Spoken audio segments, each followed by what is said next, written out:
Hello friends, कैसे हो आप सभी। आई होप आप सभी मस्त होंगे, अपनी अपनी पढ़ाई में व्यस्त होंगे। मैं सरस वंश कंपटीशन क्लासेस में आप सभी का स्वागत करती हूं। फ्रेंड्स, हम लोग पॉलिटी पढ़ रहे थे, जिसमें हम लोगों ने भाग 1 और भाग 2 के बारे में पढ़ा और आज हम लोग भाग 3 के ऊपर चर्चा करेंगे।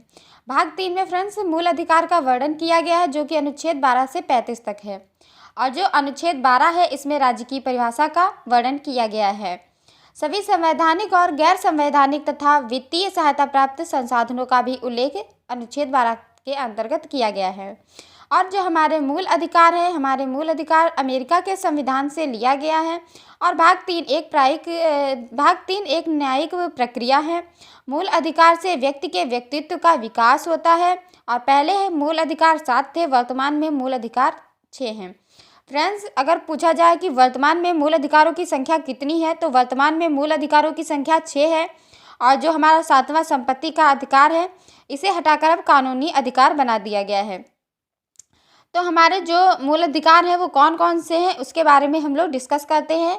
तो हमारे जो भी मूल अधिकार हैं, जैसे नंबर 1 समानता का अधिकार, इसका जो वर्णन किया गया है वो अनुच्छेद 14 से अनुच्छेद 18 के अंतर्गत किया गया है। और हमारा दूसरा मूल अधिकार है स्वतंत्रता का अधिकार। इसका वर्णन अनुच्छेद 14 से लेकर अनुच्छेद 22 तक किया गया है। इसके ऊपर हम लोग अभी डीपली भी डिस्कस करेंगे। पहले आप लोग ये जान लीजिए कि हमारे कौन कौन से मूल अधिकार हैं और कौन से अनुच्छेद के अंतर्गत इसका वर्णन किया गया है। हमारा तीसरा मूल अधिकार है शोषण के विरुद्ध अधिकार, जिसका वर्णन अनुच्छेद 23 में और 24 में किया गया है। चौथा मूल अधिकार है धार्मिक स्वतंत्रता का अधिकार, जिसका वर्णन अनुच्छेद 25 से अनुच्छेद 28 में किया गया है। पांचवा हमारा मूल अधिकार शिक्षा तथा संस्कृति का अधिकार है, जिसका वर्णन अनुच्छेद 19 से 30 में किया गया है। और हमारा जो छठा मूल अधिकार है संवैधानिक उपचारों का अधिकार, इसका वर्णन अनुच्छेद 32 में किया गया है। हमारा सातवां मूल अधिकार, जो कि अब कानूनी अधिकार बना दिया गया है, इसका वर्णन अनुच्छेद 31 में किया गया है। और यह 44वें संविधान संशोधन 1978 के द्वारा संपत्ति के अधिकार को कानूनी अधिकार बनाया गया है। वर्तमान में अनुच्छेद 300 का के अंतर्गत इसका उल्लेख किया गया है। अगर हम लोग इसकी ट्रिक के बारे में देखें, तो आप लोग ट्रिक से भी याद कर सकते हैं। इसकी ट्रिक जो है वो इस प्रकार है: समता, स्वतंत्रता तथा शोषण, धार्मिक स्वतंत्रता, संस्कृति का संवैधानिक उपचार है। अगर आप लोग चाहें तो ट्रिक से भी याद कर सकते हैं, जैसे आप लोगों को सही लगे आप लोग वैसे याद कीजिए। वैसे यह चैप्टर बहुत ही ज़्यादा महत्वपूर्ण है, परीक्षा की दृष्टि से बहुत ही इम्पॉर्टेंट है और इसमें हर प्रकार के क्वेश्चन पेपर में बनते ही बनते हैं। आप लोग अच्छे से इसकी तैयारी कीजिएगा। हम लोग नोट पॉइंट अगर देखें तो आप लोग एक नोट पॉइंट डाल के लिखिएगा कि प्रोफेसर गार्डनर के अनुसार राज्य के लिए 4 तत्व होना जरूरी हैं। और जो वह 4 तत्व हैं वह कौन कौन से हैं, तो जनसंख्या, सरकार, निश्चित भूखंड और संप्रभुता। ये जो 4 तत्व हैं वो राज्य के लिए आवश्यक है। और यह किसने कहा है, तो यह प्रोफेसर गार्डनर ने कहा है। अनुच्छेद जो 13 है, इसके अंतर्गत कहा गया है कि एक ऐसी कोई भी विधि मान्य नहीं होगी जिससे मूल अधिकारों का उल्लंघन हो। यानी मूल अधिकारों का अनुच्छेद उल्लंघन नहीं किया जा सकता है और ऐसी कोई भी विधि मान्य नहीं होगी। या किसके अंतर्गत कहा गया है, तो यह अनुच्छेद 13 के अंतर्गत कहा गया है। अब हम लोग थोड़ा डीपली जानेंगे कि समता का जो अधिकार है, इसके अंतर्गत जो अनुच्छेद आते हैं वो कौन कौन से हैं और सारे अनुच्छेद के अंतर्गत क्या कहा गया है। तो फ्रेंड्स, जो हमारा पहला मूल अधिकार है जिसमें कहा गया है समता का अधिकार, जो कि अनुच्छेद 14 से 18 तक है। इसमें अनुच्छेद 14 में कहा गया है कि विधि के समक्ष समानता, विधि के समान संरक्षण, प्राकृतिक न्याय का उल्लंघन आदि, ये क्या है, इसी अनुच्छेद 14 के अंतर्गत आता है। जो हमारा अनुच्छेद 15 है, इसमें क्या कहा गया है, तो इसमें कहा गया है कि धर्म, लिंग, जाति, मूल वंश, जन्म स्थान के आधार पर भेदभाव नहीं किया जा सकता है। किसी भी धर्म, लिंग, जाति, मूल वंश, जन्म स्थान के आधार पर अगर भेदभाव होता है, यह अनुच्छेद 15 के अंतर्गत लिखा गया है कि कोई भी भेदभाव नहीं किया जाएगा। अनुच्छेद 16 में कहा गया है लोक नियोजन के विषय में अवसर की समानता होगी। यानी जो भी लोक नियोजन के विषय है उसमें सभी को अवसर की समानता दी जाएगी, किसी के साथ भी भेदभाव नहीं किया जाएगा। अनुच्छेद 17 में कहा गया है कि अस्पृश्यता का अंत। जो अस्पृश्यता है इसका अंत अनुच्छेद 17 में किया गया है। जो छुआछूत कही जाती थी, इसका अंत जो कि है वो अनुच्छेद 17 के अंतर्गत कर दिया गया है। और अनुच्छेद 18 में कहा गया है कि उपाधियों का अंत, जो उपाधियां मिलती थी उनका अंत कब हुआ है, उनका अंत हुआ है अनुच्छेद 18 के अंतर्गत। और अगर आप लोग समता का अधिकार अनुच्छेद जो है इसके अनुच्छेद की विधियां जो आप लोगों को ट्रिक वाइज देखनी है, तो समता का अधिकार याद करने के लिए आप लोगों को यह ट्रिक देखनी है कि विधि जाति सब एक समान, छूत अछूत उपाधियों का अंत। ऐसे अगर आप लोग यह ट्रिक याद कर लेंगे तो आप लोगों को पता चल जाएगा कि जो 14 से 18 के अंतर्गत अनुच्छेद आते हैं वह विधि जाति और एक समान इसके कहा गया है और छुआछूत उपाधियों आदि का अंत कर दिया गया है। तो यह ट्रिक आप लोग याद कर लीजिएगा। अब हम लोग बात करते हैं जो हमारा दूसरा मूल अधिकार है, स्वतंत्रता का अधिकार। यह अनुच्छेद 19 से 22 तक है। तो अनुच्छेद 19 में क्या कहा गया है, अनुच्छेद 19 में कहा गया है कि 6 प्रकार की जो स्वतंत्रता है वह मनुष्य को दी जाती हैं। अनुच्छेद 19A में कहा गया है कि वाक एवं अभिव्यक्ति की स्वतंत्रता, मतलब कोई भी व्यक्ति जो है वो बोल सकता है, अभिव्यक्ति कर सकता है, इसकी स्वतंत्रता दी गई है अनुच्छेद 19A के अंतर्गत।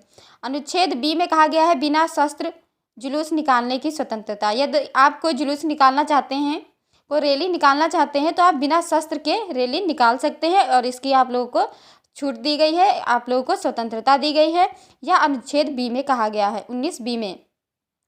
अनुच्छेद 19C में कहा गया है संघ या संगठन बनाने की स्वतंत्रता। यदि व्यक्ति चाहे तो वह किसी भी संघ का निर्माण कर सकता है, किसी भी संगठन को बना सकता है, इसकी उसको स्वतंत्रता दी गई है और यह अनुच्छेद 19C में कहा गया है। अनुच्छेद 19D में कहा गया है संघ या संगठन बनाने की, अनुच्छेद 19D में कहा गया है भारत राज्य क्षेत्र के भीतर आगमन की स्वतंत्रता, यानी कोई भी व्यक्ति भारत राज्य के अंतर क्षेत्र के अंतर जो है आने जाने की उसे स्वतंत्रता है। और अनुच्छेद 19E में कहा गया है निवास की स्वतंत्रता, किसी भी कोई भी व्यक्ति है उसे निवास की स्वतंत्रता 19E के अंतर्गत दी गई है।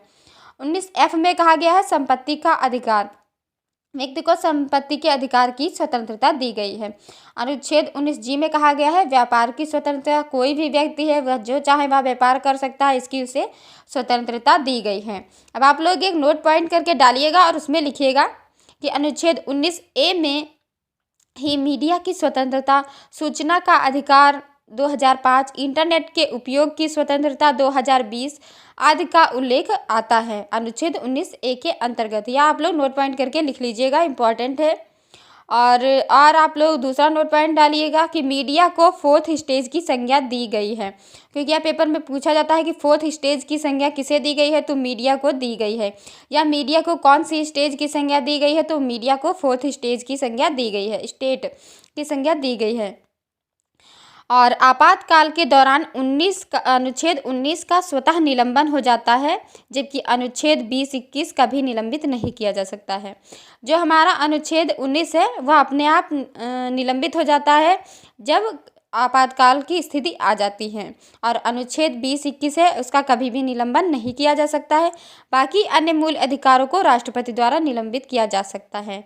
अनुच्छेद 20 में कहा गया है अपराधों के लिए दोष सिद्धि के संबंध में संरक्षण, और यह जो है इसमें 3 प्रकार की स्वतंत्रता दी गई है। कौन कौन सी स्वतंत्रता दी गई है इसके बारे में हम लोग डिस्कस करते हैं। तो अनुच्छेद 20A में कहा गया है कि अपराध करने के समय जो कानून लागू हैं उसी के तहत सजा दी जाएगी, ना कि पहले या बाद में बनने वाले कानून के तहत। यानी जिस व्यक्ति ने कोई अपराध किया है और उसमें जो कानून दिया गया है उसी के तहत उसे सजा दी जा सकती है और कोई भी नहीं। अनुच्छेद 20B में कहा गया है किसी भी अपराध का सिर्फ एक बार सजा दी जाएगी, यानी कोई किसी व्यक्ति ने कोई अपराध किया है तो उसकी सजा उसे बार बार थोड़ी ना दी जाएगी, उसे एक ही बार दी जाएगी। तो इसका वर्णन किया गया है अनुच्छेद 20B में। अनुच्छेद 20 में कहा गया है किसी भी व्यक्ति को स्वयं के विरुद्ध गवाही देने के लिए बाध्य नहीं किया जाएगा, यानी हम किसी भी व्यक्ति को गवाही देने के लिए बाधित नहीं कर सकते हैं। इसका वर्णन अनुच्छेद 20C में किया गया है। और अनुच्छेद 21 में कहा गया है प्राण एवं दैहिक स्वतंत्रता, जीवन जीने की स्वतंत्रता से किसी भी व्यक्ति को वंचित नहीं किया जाएगा। इसमें निजता के अधिकार को जोड़ा गया है, यानी हर व्यक्ति को प्राण एवं दैहिक स्वतंत्रता है। और अनुच्छेद 21A में कहा गया है 6 से 14 वर्ष तक के बच्चों के लिए निःशुल्क एवं अनिवार्य शिक्षा का प्रावधान है। और इसे 86वां संविधान संशोधन 2002 में जोड़ा गया है। यह जो अनुच्छेद 21 है यह बहुत ही ज़्यादा इम्पॉर्टेंट है और अधिकतर पेपर में पूछा जाता है। और जो अनुच्छेद 17 है वह भी बहुत इंपॉर्टेंट है, वह भी पेपर में अधिक बार पूछा गया प्रश्न है। अनुच्छेद 22 में कहा गया है यदि किसी व्यक्ति को गिरफ्तार किया गया हो तो उसे 24 घंटे के अंदर निकटतम मजिस्ट्रेट के समक्ष उपस्थित करना अनिवार्य होगा। यह हमारे 22 अनुच्छेद हैं जो कि भाग 3 के अंतर्गत आते हैं। और अब हम लोग जो हमारा तीसरा है मूल अधिकार वो कल डिस्कस करेंगे। तब तक आप लोग इतना ही रखिए क्योंकि आगे का वीडियो फिर बहुत लंबा हो जाएगा और आप लोग वीडियो तो देखते हैं ही नहीं। आप लोग वीडियो देखिए, लाइक कीजिए, शेयर कीजिए, कमेंट कीजिए और मुझे मोटिवेट कीजिए। Thank you friends.